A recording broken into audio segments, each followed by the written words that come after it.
Hello students, आज हम पढ़ेंगे पेज नंबर 21 पर चैप्टर नंबर 2 अंडरस्टैंडिंग सेकुलरिज्म। हमारा चल रहा टॉपिक ये, आज इसका पढ़ेंगे पेज नंबर 21 पर। What is Indian secularism?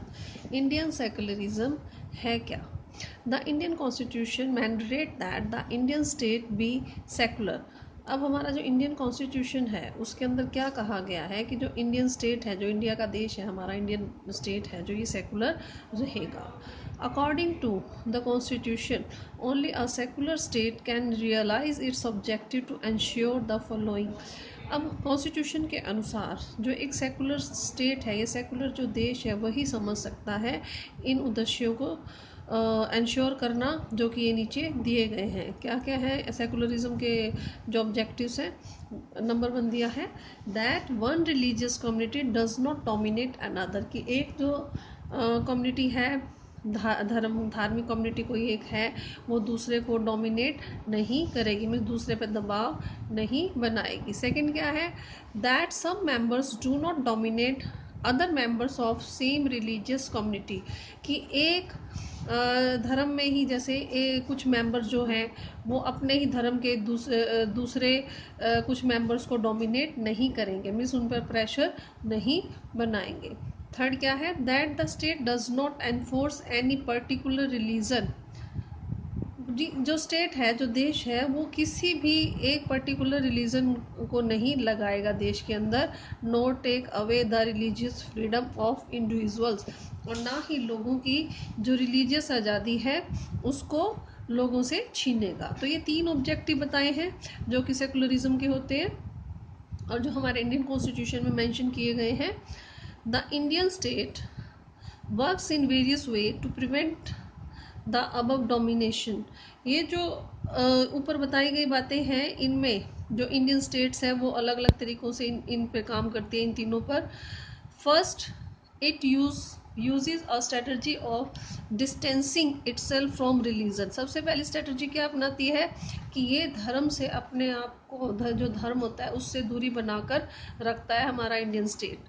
The Indian state is not ruled by a religious group, किसी भी एक धार्मिक ग्रुप के द्वारा इंडियन स्टेट पर रूल नहीं किया जाता। And no does it support any one religion, और ना ही किसी एक रिलीजन को ये सपोर्ट करता है। In India government space like law courts, police stations, government school and offices are not supposed to display or promote any one religion. अब जो इंडिया की जो गवर्नमेंट की जो जगह है, सरकारी जो जगह है, जैसे लॉ कोर्ट्स हो गए, पुलिस स्टेशंस हो गए, गवर्नमेंट स्कूल्स हो गए या ऑफिसेज हो गए, वहाँ पर कुछ भी ऐसा डिस्प्ले नहीं किया जाता जो धर्म से संबंधित हो, या किसी भी एक धर्म को प्रमोट करने के लिए कुछ भी वहाँ पर डिस्प्ले जो है वो नहीं किया जाता। पेज नंबर हम पढ़ेंगे 22। यहाँ पर आपको स्टार्टिंग में क्या देखने को मिलेगा, गवर्नमेंट स्कूल है, गवर्नमेंट हाई स्कूल है। यहाँ पर जो स्टूडेंट्स हैं वो अपने सर से बात कर रहे हैं कि जो बड़ा फेस्टिवल है वो आ रहा है, क्या हम उसको सेलिब्रेट कर सकते हैं? तो लेकिन यहाँ पे जो उनके सर हैं, टीचर हैं, वो क्या कहते हैं कि नहीं, हमें डर है, हम ऐसा नहीं कर सकते गवर्नमेंट स्कूल्स के अंदर, क्योंकि we can not give importance, किसी भी एक धर्म को जो है हम जो है प्रेफरेंस नहीं दे सकते, इंपॉर्टेंस नहीं दे सकते। प्राइवेट स्कूल हालांकि ऐसा कर सकते हैं, लेकिन गवर्नमेंट स्कूल्स ऐसा नहीं कर सकते कि यहाँ पर जो है सेलिब्रेट कर सके किसी भी धार्मिक फेस्टिवल को। इसलिए मोस्टली जितने भी धार्मिक फेस्टिवल्स होते हैं उस पर गवर्नमेंट स्कूल्स के अंदर छुट्टी रहती है, ताकि सब अपने अपने घर पर अपना अपना फेस्टिवल जो है वो मना सकें। तो यहाँ पे दोनों स्टूडेंट्स आपस में बात करते हैं कि मैंने इस तरीके से तो सोचा ही नहीं था कि ऐसा भी होता है। तो अब वो कहती कि नहीं, हमने प्लान किया है हमारी लोकेलिटी के अंदर, इस जो भी इनका आगे वो आना है फेस्टिवल, उसको सेलिब्रेट करने का फैसला इन्होंने किया है। तो ये आपस में बात कर रहे हैं। तो यहाँ इस एग्जाम्पल से क्या पता चलता है कि जो धार्मिक, अभी जो लास्ट पेज पे हमने बात की है कि धार्मिक चाहे स्कूल जो हमारे सरकारी स्कूल्स हैं या सरकारी इंस्टीट्यूशंस हैं या सरकारी ऑफिसेज हैं, वहाँ पर कहीं पर भी किसी एक धर्म को प्रमोट करने के लिए किसी भी प्रकार का कोई फेस्टिवल जो है वो नहीं किया जाता। इन द अबव स्टोरी बोर्ड, ये जो स्टोरी है, the celebration of the religious festival within the school would have been a violation of the government policy of treating all religions equally. अब यहाँ पे हमें पता क्या चलता है कि किसी भी एक धर्म को सेलिब्रेट करने से क्या होगा कि जो गवर्नमेंट ने पॉलिसी बनाई हुई है ना कि ट्रीटिंग ऑल रिलीजियस इक्वली, हर धर्म को इक्वली ट्रीट करना, उसका वायलेशन होगा उस पॉलिसी का अगर करेंगे तो। Government schools can not promote any one religion, जो गवर्नमेंट स्कूल्स हैं किसी एक धर्म का प्रमोट नहीं करते हैं, either in the morning prayers, ना ही हालांकि बेशक से कोई मॉर्निंग प्रेयर वगैरह जो करते हैं उसमें भी नहीं, और थ्रो रिलीजियस सेलिब्रेशन या किसी धार्मिक सेलिब्रेशन के द्वारा किसी भी एक धर्म को सेलिब्रेट वो नहीं करते हैं। This rule does not apply to the private schools, और ये जो रूल है वो जो प्राइवेट स्कूल्स हैं उन पर ये रूल अप्लाई नहीं होता। Page number 23। The second way in which the Indian secularism worked to prevent the above domination is through a strategy of non interference। दूसरा तरीका क्या बताया? फर्स्ट तरीका तो ये कि जो गवर्नमेंट प्लेसेस हैं वहाँ पर सेलिब्रेशन ही नहीं होगा। सेकंड क्या अपनाया है कि जो Indians in which the Indian secularism work on prevent the above domination is throw a strategy, एक स्ट्रेटजी और अपनाकर जिसमें क्या है नॉन इंटरफेरेंस की स्ट्रेटजी अपना के, कि धर्म के अंदर किसी प्रकार का इंटरफेरेंस जो है वो इंडियन सेकुलरिज्म के अकॉर्डिंग नहीं किया जाता किसी प्रकार का दबाव बनाने के लिए। This means that in order to respect the sentiment of all religion. अब इसका क्या मतलब है? आदर करना किसका? जो भी सेंटिमेंट्स हैं, लोगों के सेंटिमेंट जुड़े होते हैं ना अपने रिलीजन के साथ, उन सेंटिमेंट्स का आदर करने के लिए भी सभी धर्म के साथ जो लोगों के सेंटिमेंट जुड़े हुए हैं उनकी रिस्पेक्ट कर, and not interfere with religious practices, और ना ही जो रिलीजियस प्रैक्टिसेस हैं उसमें किसी प्रकार का गवर्नमेंट इंटरफेयर करती है या स्टेट इंटरफेयर करती है। The state makes certain exception for particular religious communities. अब जो स्टेट है कुछ जो एक्सेप्शंस हैं, मतलब कि कुछ मामलों में कुछ रिलीजियस कम्युनिटीज़ में ऐसा करती है। अब जैसे यहाँ पर ये ग्रुप दिया गया है, ये जो है धर्म दिखाए हैं, जैसे इन्होंने क्या है हेलमेट पहना हुआ है, यहाँ पर क्या है पगड़ी पहनी हुई है। तो अब क्यों इन्हें हेलमेट पहनने के लिए मजबूर नहीं किया जाता? क्योंकि जो पगड़ी पहनना इनका जो सिख धर्म है उसके अंदर मेन काम है पगड़ी पहनना, तो इसलिए इन्हें इजाज़त है, हेलमेट से छूट मिली हुई है। ठीक है, तो क्या है इंटरफेरेंस नहीं है, लेकिन इनके धर्म का आदर भी किया गया है यहाँ पर।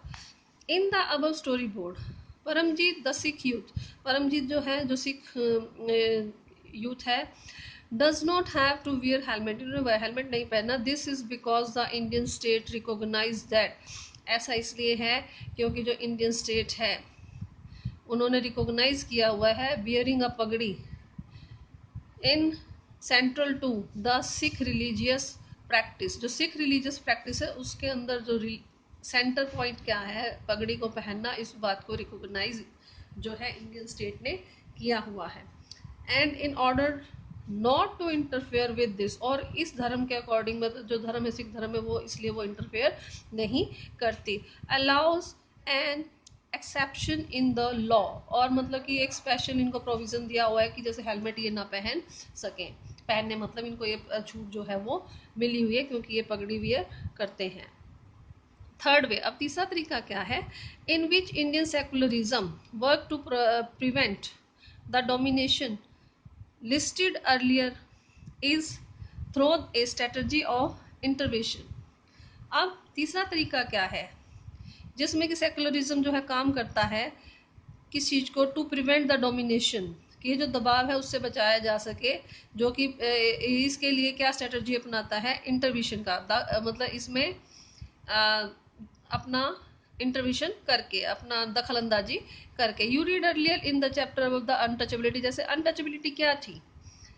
लोगों को इक्वल राइट नहीं मिल रहा था, लोगों को छोटा समझा जाता था, ठीक है, छुआछूत का जो था वो फैला हुआ था, ऊंची जाति छोटी जाति ऐसे करके समाज की बुराई था। हिंदू धर्म में ही था जो अपने ही धर्म के लोगों को छोटा बड़ा किया हुआ था, तो सबको इक्वल राइट देने के लिए अनटचेबिलिटी का जो हिंदू धर्म के अंदर था उसको ख़त्म किया, उसमें अपनी जो थी इंटरवेंशन करके, अपनी दखल अंदाजी करके। This is a good example, ये एक बहुत ही अच्छा एग्जाम्पल है। Where members of, next page, the same religion, जहाँ पर कि जो मेंबर्स थे अपर कास्ट के, जो सेम धर्म के थे, डोमिनेट अदर मेंबर, जो कि लोअर कास्ट के मेंबर थे उनको डोमिनेट, उन पर जो था अपना दबाव बनाकर रखते थे। In order to prevent this religion based exclusion and discrimination of lower caste, इनको क्या था, बचाना था, जो कि धर्म पर आधारित, जो इनको एक्सक्लूजन इनको निकाला हुआ था अपना, मतलब कि ऊंची जाति नीची जाति के चक्कर में रखा हुआ था, अपनी सोसाइटी से बाहर रखा हुआ था, इनसे भेदभाव किया जाता था लोअर कास्ट के तौर पर। The Indian constitution ban untouchability, इस सब चीज़ों से बचाने के लिए अनटचेबिलिटी को इंडियन कॉन्स्टिट्यूशन ने क्या कर दिया, बैन कर दिया, रोक लगा दी कि ऐसा नहीं होगा, अगर कोई ऐसा करेगा तो उसे पनिशमेंट मिलेगी। In this intense, the state is intervening in religion in order to end a social practice that is believed discrimination and exclusion. इस प्रकार से जो स्टेट है उसने दखल अंदाजी करके धर्म के अंदर, ताकि ये जो सोशल प्रैक्टिस है जिसके अंदर किस चीज़ को बिलीव किया जाता था, डिस्क्रिमिनेट भेदभाव किया जाता था या सोसाइटी से बाहर कर दिया जाता था, उसको रोकने के लिए स्टेट ने अपनी दखल अंदाजी की। And the violets of fundamental rights of lower cast, और जो लोअर कास्ट थी उसके जो फंडामेंटल मतलब इक्वालिटी का जो राइट उसे छीन लिया गया था, उसके लिए स्टेट ने जो है इंटरवेन उसके अंदर किया, अपनी दखल अंदाजी की, क्योंकि वो लोग भी जिनको अनटचेबल कहा जाता था वो सिटीजन से इन सेम कंट्री के, ठीक है। सिमिलरली टू इंश्योर दैट, ठीक इसी प्रकार से ये सब बातों को इंश्योर करने के लिए laws relating to equal inheritance right are respected. Inheritance क्या होता है, पैतृक जो अधिकार होता है संपत्ति का, जैसे कि पहले क्या था, सिर्फ बेटों को ही संपत्ति जो थी पैतृक को मिलती थी, बेटियों को नहीं मिलती थी, लेकिन अब इनको इक्वालिटी का राइट देने के लिए ये भी इंश्योर किया गया है कि लड़का लड़की दोनों को ही बराबर की जो संपत्ति है पैतृक को मिले, तो वो इनहेरिटेंस राइट जो है वो दिया गया है।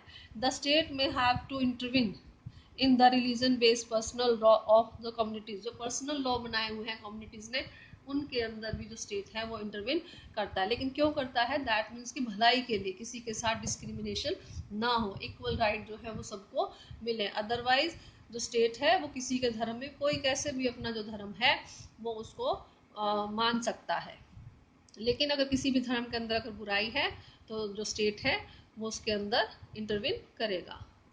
The intervention of the state can also भी in the form of sport, sport के तौर पर ये होता है, ये जो दखल अंदाजी करता है state. The Indian constitution grant the right to religious communities to set up in the own school. अब जो इंडियन कॉन्स्टिट्यूशन है वो राइट, ये भी राइट देता होता है, रिलीजियस कम्युनिटी को दिया हुआ है कि वो अपने स्कूल्स खोल सकते हैं, अपनी कॉलेजेस खोल सकते हैं अपनी ही कम्युनिटी के लिए, धार्मिक कम्युनिटीज़ कोई भी खोल सकती है। It also gives them financial aid on a non professional basis. अब इन्हें फाइनेंशियली मदद भी किया जाता है कि अपने जो इंस्टीट्यूशंस हैं रिलीजियस कम्युनिटीज़ के वो बना सकें। अब यहाँ पर नेक्स्ट जो है आपका, in what ways is Indian secularism different from that of the other democratic countries. यहाँ पर जो है क्वेश्चन उठाया गया है कि किस प्रकार जो इंडियन सेकुलरिज्म है वो डिफरेंट है दूसरे डेमोक्रेटिक कंट्रीज से। ठीक है, ये हम नेक्स्ट वीडियो में करेंगे, आज हम इतना ही करेंगे, और यहाँ तो किसी की प्रॉब्लम है तो मुझसे डिस्कस कर लेना। Thank you.